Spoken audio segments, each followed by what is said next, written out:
14 de marzo de 2017, el secretario general de la Organización de los Estados Americanos, Luis Almagro, presentó una actualización del primer informe sobre la crisis de Venezuela que enfatiza la alteración del orden constitucional y del orden democrático que sufre el país, y en el que convocó a los países miembros a invocar el artículo 20 de la Carta Democrática.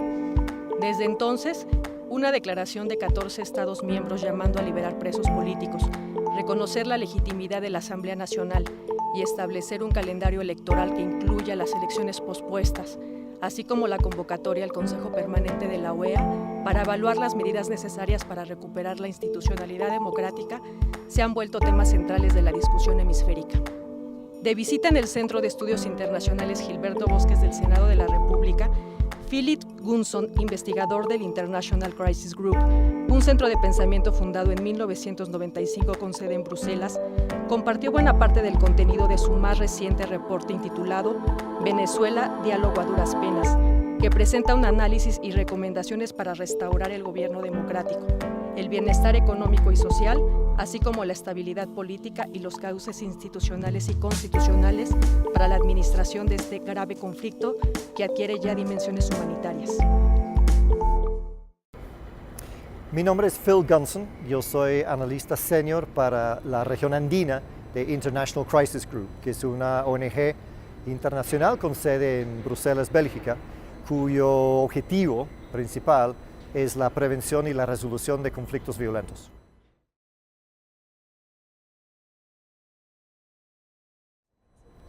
Yo siento que estamos llegando a situaciones límites en todos los ámbitos realmente, en el ámbito social, en el ámbito político, en el ámbito hasta de la inseguridad ciudadana. Es muy difícil hablar de plazos, pero yo creo que estamos acercándonos al momento de las decisiones. Es muy importante que no haya en este momento un diálogo simplemente para ganar tiempo. Lo que tiene que haber en Venezuela es una negociación de verdad entre las partes que lleve a una especie de transición. En Venezuela está suspendida la democracia en este momento. No hay elecciones, las elecciones que tenían que haber habido el año pasado han sido suspendidas y no se percibe una clara oportunidad de salida democrática interna. Yo creo que va a hacer falta presión internacional, además de la presión interna, para que el gobierno conceda el regreso de la institucionalidad democrática a Venezuela.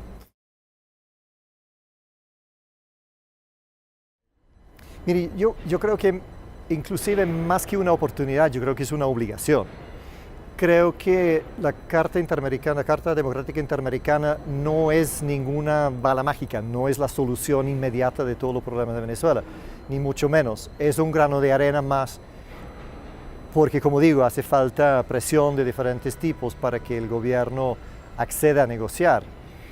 Pero más allá de eso, yo creo que si no se aplica, hay un gran problema, porque ese es el instrumento por excelencia que tiene el sistema interamericano de hacer que un gobierno que se salga del carril democrático regrese a él. Si no se utiliza, entonces yo creo que manda un muy mal mensaje a todos los demás países, a todos los demás políticos de la región, en el sentido de que se puede romper el sistema democrático sin que haya consecuencias. No es que sea una crisis humanitaria, es peor que eso. Porque en el caso de Venezuela no ha habido ningún terremoto, no es un caso temporal, episódico, no está limitado en el tiempo ni en el espacio. Es el país entero que está perdiendo su institucionalidad en todos los ámbitos. Y eso incluye la infraestructura hospitalaria, la infraestructura de producción de alimentos. Es un país entero, una población entera, que poco a poco, en realidad rápidamente, se está sumergiendo en la indigencia. Tenemos ahora, según una encuesta reciente, más del 80% de las familias venezolanas viviendo en la pobreza, más de la mitad del país en pobreza extrema. Estamos llegando a niveles parecidos a los de Haití. La cosa está crítica y una simple ayuda humanitaria no va a resolver esto.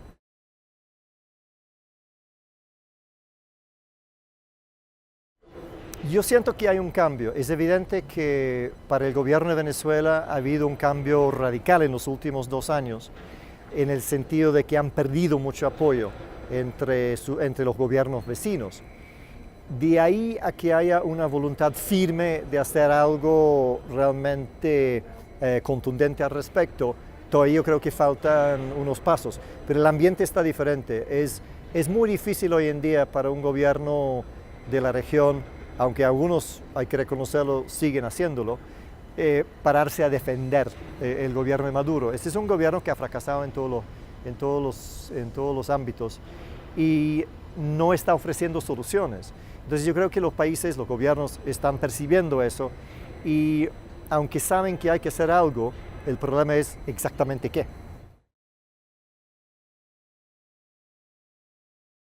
Como Crisis Group siempre enfatizamos el diálogo, la necesidad de soluciones negociadas. Esto ojalá no se resuelva de forma violenta porque eso podría dejarnos en una situación peor incluso en la que nos encontramos en este momento.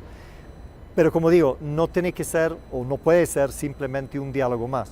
Tiene que ser una negociación seria con presión externa, con mediación externa, con una infraestructura de diálogo adecuado, con asesoría, cronología y condiciones. Sin eso, esta situación se va a empeorar, se está empeorando y puede sobrevenir un colapso, una crisis mucho mayor sin que nadie lo quiera, que haga aún más complicada la resolución. El deterioro de la crisis política, constitucional, económica y de seguridad en Venezuela obliga, desde luego, a una reflexión colectiva no solo sobre su dimensión, sino también sobre las alternativas domésticas e internacionales de mediación y gestión para la restauración del diálogo interrumpido, o bien para ejercer una presión efectiva para el restablecimiento de la democracia, el Estado de Derecho, los derechos civiles y políticos, la separación de poderes y el desarrollo. Los esfuerzos diplomáticos emprendidos desde mayo de 2016 han fracasado. La polarización del país ha llegado a niveles alarmantes, por ejemplo, a partir del abierto enfrentamiento entre el Poder Ejecutivo y el Legislativo, y el proceso para el referéndum revocatorio del mandato presidencial, quizá la única vía para dar cauce institucional al conflicto, ha sido suspendido desde el 20 de octubre pasado. La nota de coyuntura publicada por este Centro de Estudios Internacionales hace referencia a los acontecimientos principales de las últimas semanas. Se ocupa de las pasadas sesiones del Consejo Permanente de la OEA y de documentar el estado de discusión y la perspectiva sobre el conflicto venezolano. Los invitamos a consultarla y a seguirnos en nuestras redes sociales.